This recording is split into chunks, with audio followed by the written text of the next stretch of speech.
Hello and welcome to module 15 of chemical kinetics and transition state theory. Today we are going to start a new chapter. This course essentially focuses on two different theories, kinetic theory of collisions and transition state theory. We have looked in some detail the kinetic theory of collisions. What we have also looked into is the limitations of kinetic theory of collisions in the last module. So, today we are going to build over more popular and more successful theory which is called the transition state theory. Today we will introduce the basic idea of transition state theory and then we will have to take a little detour of statistical mechanics, particularly knowing partition functions. So, let us start. So, the transition state theory came about in 1935. There was a precursor to transition state theory in 1932 by Wigner, very nice paper, but it had missed a few important factors. In 1935 there were two papers, one by Evans and Poliani, March of 1935, some applications from the transition state method to the calculation of reaction velocities. So, back in that day reaction velocity is the same as rate constant. And the second one was by Eyring, the activated complex and the absolute rate of chemical reactions, and the absolute rate again means rate constant. Okay, so these three people had essentially developed transition state theory. Both the papers developed very similar idea and combined together it is called transition state theory today. And by the way, the formulas written in these papers are still used today. So, in the next several modules we are going to understand what was developed by in these papers. So, let us look at what is the idea, what are we doing. So, remember in kinetic theory of collisions, what is really missing is the idea of chemical bonding, the whole chemistry was missing. So, we want to get that into the picture, okay, and we are essentially going to use the intuition that Arrhenius had provided. So, let us start, let us say I have some reactants going to some products, okay, the most general reaction. Reactants can be a combination or it can be bimolecular, unimolecular, as any number of reactants to any number of products. So, let me just write this in general as R going to P. I do not mean this to be unimolecular when I write R. R can be A plus B, R can be A plus B plus C, yeah, some R, and eventually what we want to find is the rate, which if you remember is defined to be this at constant volume. Please do note that in writing this definition of rate, I am not assuming this step is elementary. This equation holds as long as volume is constant. Okay. Okay. So, this rate is what I want to find, and the postulate that transition state theory comes about is the following. I have these reactants and I have these products, and we bring in the idea of transition state that Arrhenius was talking about, okay. And so, I have a transition state in between, and the reaction between reactant and transition state is one at equilibrium. So, pictorially the idea is I am drawing a 1D figure because that is easy to draw. I have some coordinate here, call it the reaction coordinate if you will, some potential energy here. So, this is reactants, this is products, and in between sits the transition state. Okay. So, that is the main focus of transition state theory, the in between structure. So, what we assume is that initially I am at reactants, okay. So, I am initially here and I have an equilibrium with transition state, I am at thermal equilibrium with the transition state. So, reactants can go to transition state can come back to reactants, but transition state can also fall down to products. And one of the critical assumptions of transition state is that going from transition state to product is one way. So, there is no equilibrium, no back reaction from product to transition state. It is one of the critical assumptions and we are going to discuss these assumptions in great detail later on. Okay. So, let us think about this model. I have a k1 here and a k minus 1 here and I have some k2 here, and all these steps are assumed to be elementary. So, if I want to find the rate, rate was dp over dt, but I can look at this elementary step, transition state going to product. dp over dt will be equal to k2 into concentration of transition state. Okay, so that is how we write rate loss. You can go back to our very first module where we defined this, module 1 or module 2. Okay. So, the next thing we assume is that reactant and transition state are at thermal equilibrium, which means that the forward rate K1 into R. Okay. So, this is R going to transition state. This rate is equal to the backwards rate. So, this is forward rate K minus 1 into transition state. So, this is the backward rate. So, at equilibrium, which is an assumption. Okay. So, we are making some assumptions to build our theory, is equal to this. So, from this I derive transition state concentration equal to K1 over K minus 1 into R, and K1 over K minus 1 is what we call as K equilibrium. Okay. K equilibrium is the equilibrium constant of R with transition state. So, my rate is then, so I use this equation here, K2 into concentration of transition state, which we have found here,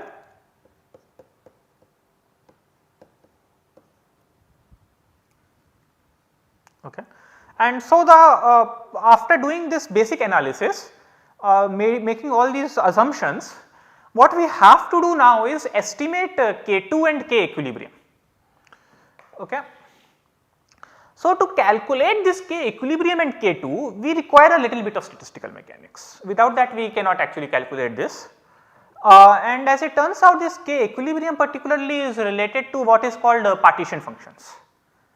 Okay. So, these relations are very fundamental in statistical mechanics, and to understand these relations we will need to study partition functions. Alright. So, that is what we are going to do in today's and next module, and perhaps the next one as well, is understanding partition functions, so that we can calculate this K equilibrium. Okay. So, these partition functions you can read in the Atkins book. I have provided you this particular edition, 10th edition, chapter 15b. You have any other edition, please do not worry. You will be able to find this particular content in some other chapter number. The content remains the same, the chapter number changes. So, you do not have to spend more money in getting the 10th edition. Okay. You will be able to find it in any other edition. Of course, partition functions you can find in many other standard textbooks of statistical mechanics or even online. Okay. So, we will recap something very old. Much ago, 10 modules ago, we derived something very fundamental, that at equilibrium the classical density matrix looks like 1 over n into e to the power of minus beta h, and my n, which is the normalization constant, we showed is equal to this. Okay. You can go back to this module where we did this partial derivation in phase space. We will build over it right now. So, the point is, first thing we note, what is the units of n? Well, it is we see that this thing is dimensionless, it is an exponential.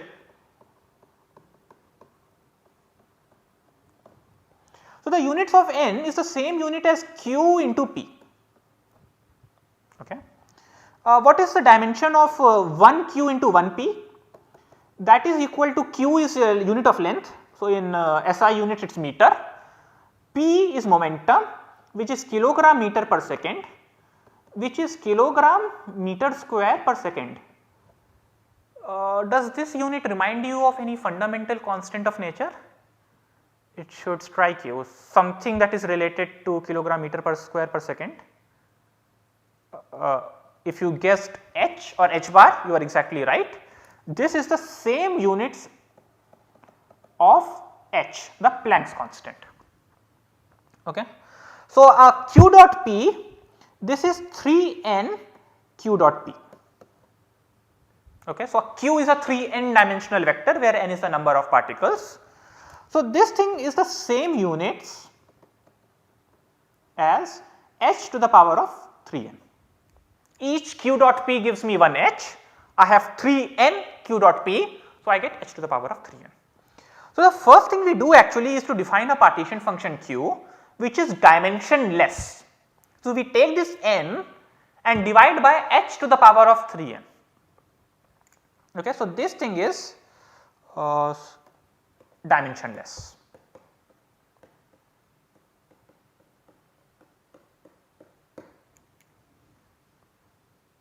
Okay. So, we start with this partition function, and what we do is this by itself is very large, very complex to calculate. This is a 6n dimensional integral. I have 3n q's, I have 3n p's. I do not want to do this integral, I do not know how to do this integral. We will simplify our life. What we do is we note one important property of the Hamiltonian. This to a good approximation for most problems can be separated into Hamiltonian of translation plus Hamiltonian of rotation plus Hamiltonian of vibration.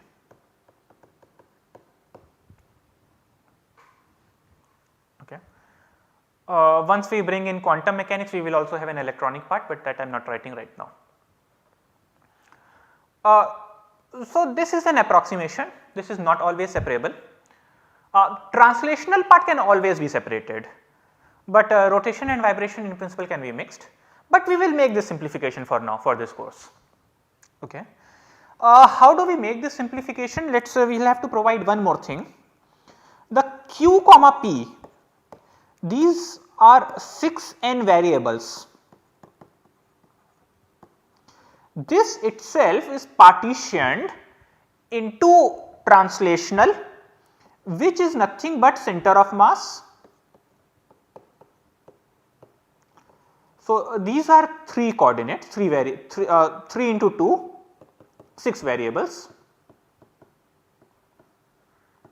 So, the entire center of mass of my molecule. Okay. So, x, y, z and of center of mass, and px, py, pz of my center of mass. Plus I have also coordinates and momenta describing rotation. So, that tells me how the molecule is oriented and what is the angular momentum of my molecule, of the overall molecule, okay, how it is rotating around. So, I have q rotation comma p rotation.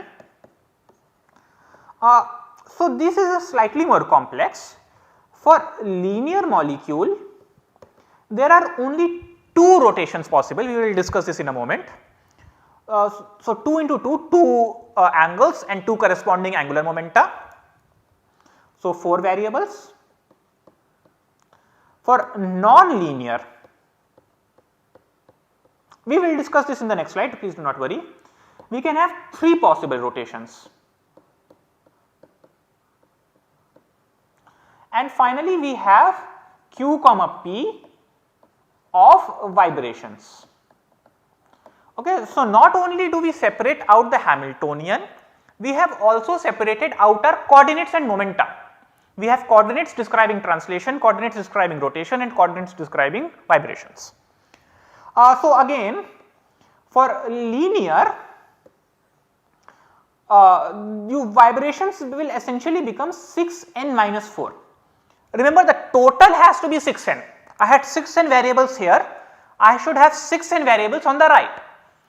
6 have been taken for translation, 4 for rotation. So, I am sorry, my maths should become 6n minus 10 for linear, and for non-linear this will become 6n minus 6 plus 6 is 12 minus 12.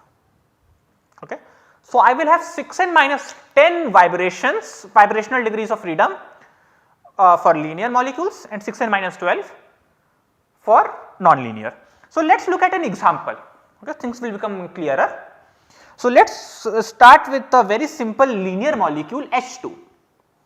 So, let me just draw x, y, z, and let us say I have some H2 molecule oriented somewhere here. Okay. So, I have x1, y1, z1 of the first and x2, y2 and z2 of the second hydrogen. Yeah. So, I have 6 coordinates.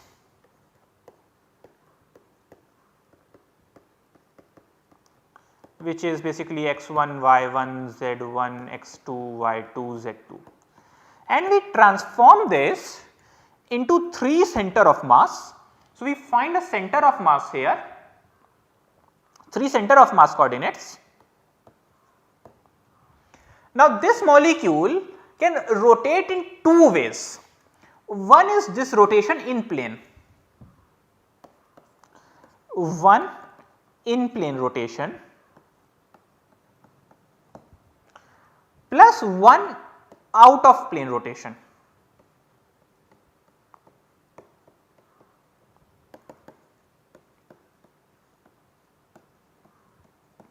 So, for this molecule I have to tell you theta and phi essentially is what I am saying. You give me center of mass and you give me how the molecule is oriented in space, which can be described by theta and phi, right. So, for a linear molecule only 2 are enough. So, one is in plane rotation and the other is, imagine this H2 coming out of plane like this. So, it is a hard thing to draw, but you can imagine something like this, and this H is going under the plane, something like this. So, the whole thing is rotating around like this, okay. And plus I have one vibration. H2 can have only one vibration, which is this length, let me call this x. So, you see I have a total of 6, 3 center of mass, 2 rotation, 1 vibration. Let us look at a slightly more complex example which is non-linear. Let us look at water. So, I have some orientation of water sitting here, again I have x, y, z. So, now I have 9 total coordinates, x1, y1, z1 of hydrogen, x1, y1, z1 of the second hydrogen, x2, x3, y3, z3 of the oxygen. So, again I will always get 3 center of mass. So, wherever the center of mass lies, plus this time I will have 3 rotations. Why? Because you also have to describe how the water itself is oriented. So, theta and phi tells me the overall structure, but beyond that as well the molecule has internal structure. So, I can have one more degree of freedom. More physically, essentially you have one in plane and 2 out of plane. So, I can rotate the whole molecule in this manner.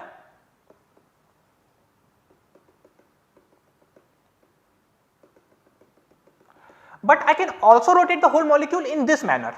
So, one is in the plane, one is out of the plane like this, and I can also rotate it like this.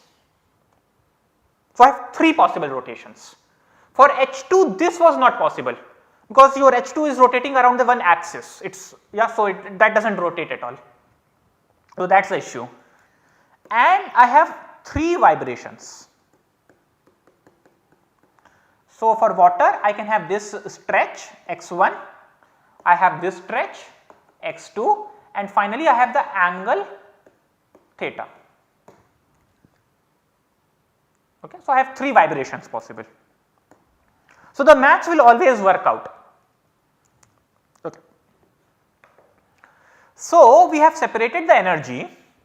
Let me just tell you a little bit more. So, the translational energy is essentially that of center of mass. Okay, so this basically looks like momentum of center of mass square divided by 2m, where m is the sum of all masses. So, m is the sum of all atoms, sum of masses of all atoms. Okay. So, that is your translational energy, just the kinetic energy of your center of mass. Rotation gets a little bit more complex. So, I will not write the complex descriptions here, which is not necessary for this course. This essentially is the angular momentum, which is like L square over 2I, and finally is the vibration, which essentially looks like harmonic oscillators. Okay. So, you have something like a p square over 2 mu plus half mu r square, something like that, okay, where r is your vibrational degree of freedom. Okay. So, we have this separation of Hamiltonian, whatever the Hamiltonians are. Let us not get into what the Hamiltonian are right away, but let us look at this structure and let us put the separation of variable and the separation of Hamiltonian here. So, remember my q and p are now separated out. So, I will write integral of dq dp in terms of q and p of translational, rotational,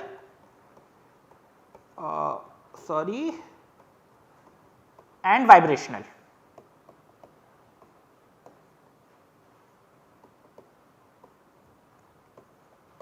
And Hamiltonian also I am separating out.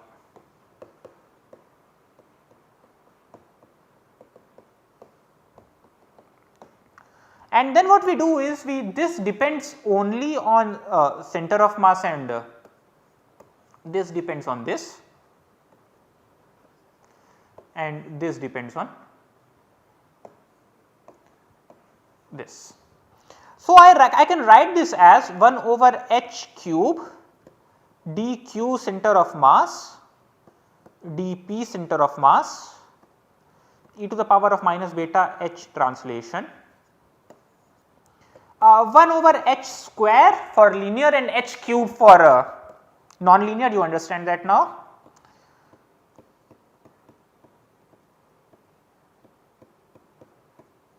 Okay, does not matter. And finally, vibrations.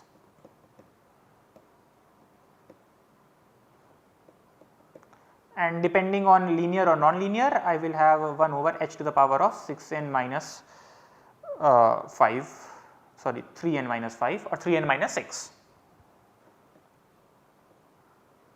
Now, this should be dp vibe.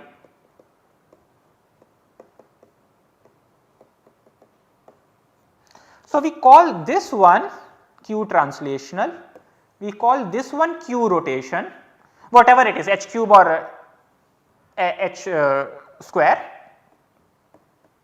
and this one we call q vibration.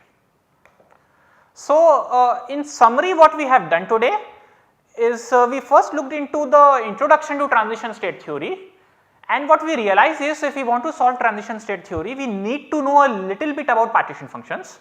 So, we are going to cover that, and to study partition functions, we divide the partition function into 3 components: translation, rotation, vibration. We separate our Hamiltonian into these 3 as well as our variables, and finally we derive a formula for q translation, rotation and vibration. A concrete expression for these translation, vibration and rotation will be derived in the next module. Thank you.